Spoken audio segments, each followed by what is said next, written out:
और वो अगले दिन से ही दूसरों के लिए काम करना शुरू कर देता है।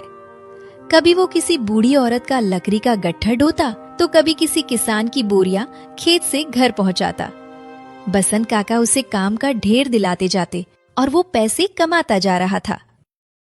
बस थोड़ी सी मेहनत और ये मेहनत आम नहीं है, मेरे लिए तो बहुत खास है।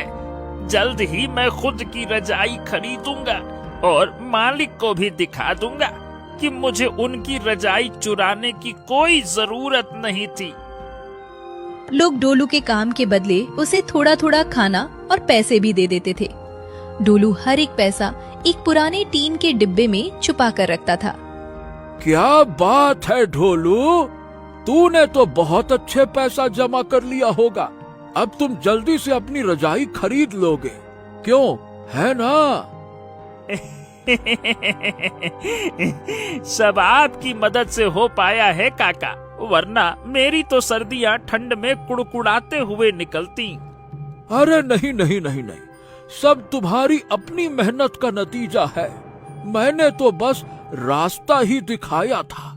चलो अब ध्यान रखना, अपने पैसों को जरा सुरक्षित रखना। आजकल चोर बहुत घूम रहे हैं।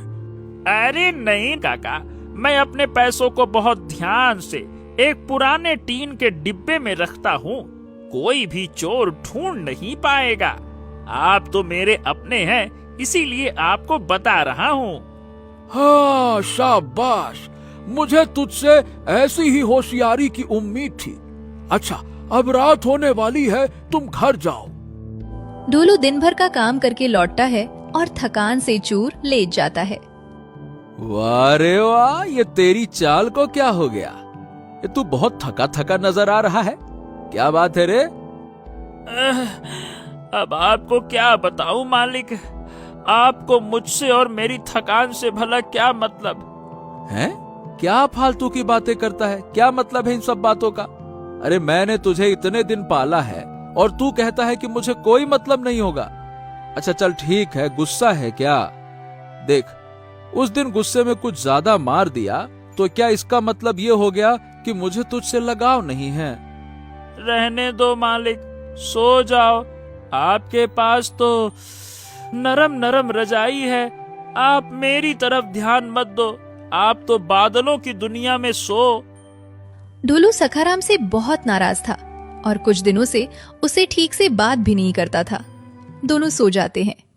अगले सवेरे डोलू बहुत खुश था। हाँ, आखिरकार वो दिन आ ही गया जब मैं अपनी मेहनत की कमाई से अपने लिए रजाई खरीदूंगा। हाँ, क्या बात है ढोलू, आज बड़ा खुश नजर आ रहा है, हैं? हाँ हाँ हाँ हाँ, लेकिन मेरी खुशियों पर नजर ना लगाओ मालिक। आज मैं अपने लिए रजाई लेने जा रहा हूँ। सखाराम ये सुनकर चौंक जाता है। हैं? रजाई? अरे ये क्या बोल रहा है तू? तेरे पास रजाई खरीदने के पैसे कहाँ से आए?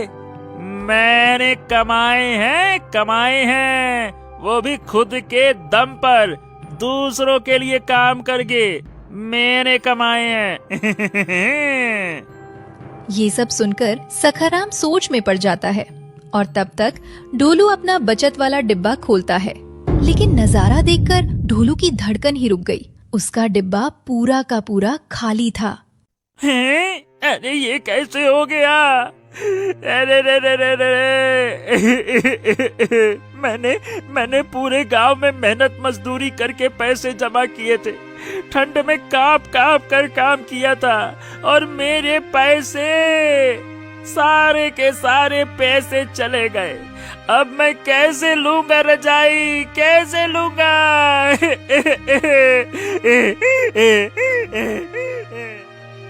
अरे बस कर ढेंचू ढेंचू ढेंचू, ये चिल्लाना बंद कर तू। बड़ा बेसुरा चिल्लाता है तू। और पहले ये बता, तुझे ये सब करने की सलाह किसने दी? बसंत काका ने। क्या? बसंत काका? अच्छा, अब मैं समझा बेटा। क्या मालिक, आप क्या समझ गए? अरे गधे के बच्चे, उसने तुझे बेवकूफ बनाया। अरे वो बहुत लालची आदमी है। उसने जानबूझकर तुझे ये रास्ता दिखाया ताकि तू काम करे, और फिर तूने उसे जरूर बता दिया होगा कि तूने पैसे कहाँ छिपा रखे। ये चोरी किसी और ने नहीं बल्कि तेरे उस बसंत काका ने की है। ढोलू को दिन में तारे नजर आने लगते हैं।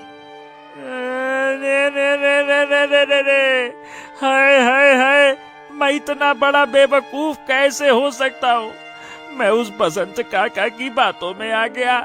उसके कहने पर मैंने इतना काम किया, एक एक रुपया जमा करता रहा, और उसकी नजर शुरू से मेरे पैसों पर थी।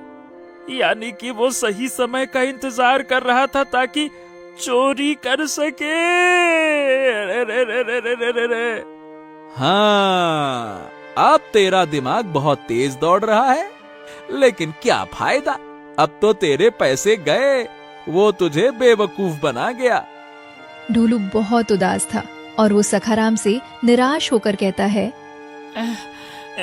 मालिक, क्या आप मेरी कुछ मदद करेंगे? कहा सुनी माफ कर दीजिए, चलकर मेरे पैसे वापस लाने में मेरी मदद कीजिए ना। क्या? अरे ना रे बाबा ना, उससे कौन भिड़ेगा? उसके पास 2-2 आदमी हैं। वो गांव भर में घपलेबाजी करता है, और फिर कोई उससे वापस वसूली करने जाए तो उसे अपने आदमियों से पिटवाता है। मैं नहीं जाऊंगा। ढोलू दुखी होकर पूरे दिन किसी से बात नहीं करता, खाना भी नहीं खाता। अगले दिन सुबह सखाराम उसे काम पर ले जाने की कोशिश करता है, लेकिन ढोलू चुपचाप गांव की तरफ चल देता है।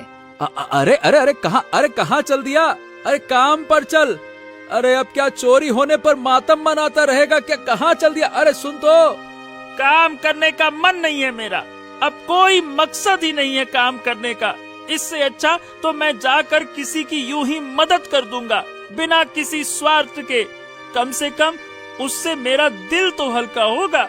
अरे रुक जा, मेरी बात तो सुन, रुक जा, सुन तो। ढोलू इतना कहकर बाजार की तरफ बढ़ता है, और कुछ दूर जाते ही वो रास्ते में देखता है कि एक बूढ़ा किसान अपनी बड़ी टोकरी लेकर गिर पड़ा है और सब्जियां इधर उधर बिखर गई हैं। अरे रे रे रे रे रे रे रे रे, मेरी सारी की सारी सब्जियां गिर गई रे।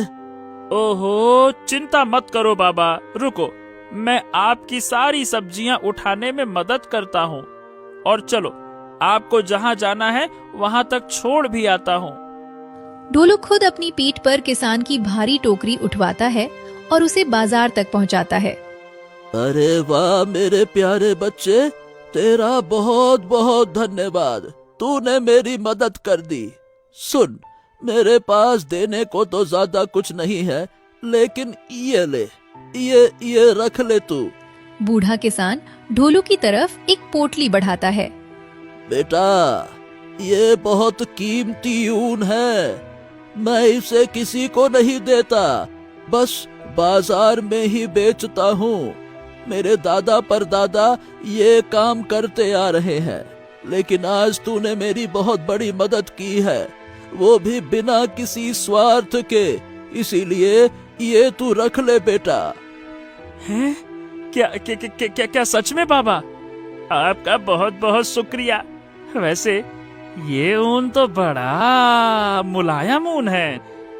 ढोलू खुश हो जाता है और ऊन लेकर वापस घर लौटता है। क्यों भाई, कहाँ चला गया था ढोलू? अरे अब बस भी कर दे, मुझे तेरी ये हालत नहीं देखी जा रही। ऐसा कर, तू मेरी रजाई रख ले और उस दिन के लिए अब मुझे माफ भी कर दे। नहीं नहीं नहीं नहीं मालिक, मुझे तो आपकी रजाई नहीं चाहिए, वो आपकी है, आप रखो। खैर ये देखो, मुझे एक बूढ़े किसान बाबा ने ये पोटली दी है, क्योंकि मैंने उनकी मदद की थी। हैं? सखाराम चौंक कर बोलता है। अरे ये तो वही ऊन है रे ढोलू, जो शहर में महंगे कारखाने वाले लोग खरीदते हैं। ये तो एकदम बढ़िया किस्म का पहाड़ी ऊन है। ये तुझे कैसे मिल गया रे? सखाराम की बात सुनकर ढोलू भी हैरान रह जाता है। ये तो बहुत अजीब बात है मालिक। मैंने ऐसा कुछ भी नहीं किया था जो बाबा मुझे इतना कीमती ऊन दे दें। ये तो जरूर मेरी अच्छी किस्मत और अच्छे कर्मों का फल है। तो बस फिर अब तुझे रजाई मिलने से कोई नहीं रोक सकता। इस ऊन को बेचकर मैं कल ही तेरे लिए रजाई ले आऊंगा। ढोलू सोएगा रजाई में, ढोलू सोएगा रजाई में, बड़ा मजा आएगा सोएगा रजाई में। फिर क्या था, अगली रात थी और ढोलू के पास उसकी खुद की रजाई थी। उसने आखिरकार अपनी मेहनत से अपने सपने को पूरा कर ही लिया।